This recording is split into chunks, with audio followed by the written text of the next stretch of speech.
अस्सलाम वालेकुम सामीन। 3 सफ़रुल-मुज़फ़्फ़र और 9 अगस्त है। ख़बर का उन्वान है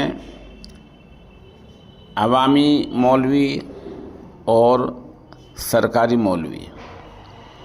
दूसरा उन्वान है आलिम रब्बानी और सरकारी दलाल।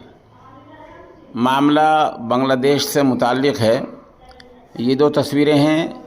ऊपर की तस्वीर में हज़रत मौलाना डॉक्टर FM खालिद हैं, जो बांग्लादेश के बड़े आलिम हैं, मुफस्सिर हैं और मुफक्किर हैं, और माशाअल्लाह नई सरकार में हल्फ लिया है।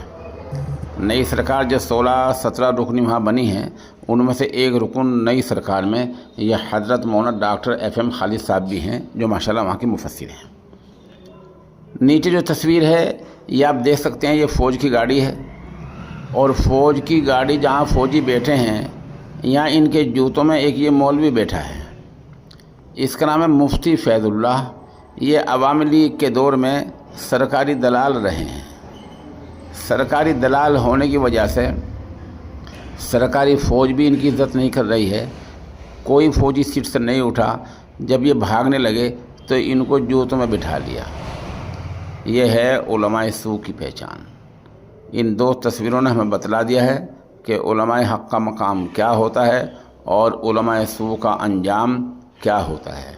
इससे हमें इबरत हासिल करनी चाहिए और दुआ भी करनी चाहिए कि अल्लाह ताला हमेशा हमें उलमाए हक़ की जमात में शामिल रखे, और उलमाए सू से, उनकी जमात से, उनके सै से भी अल्लाह ताला हमारी हिफाजत फरमाए।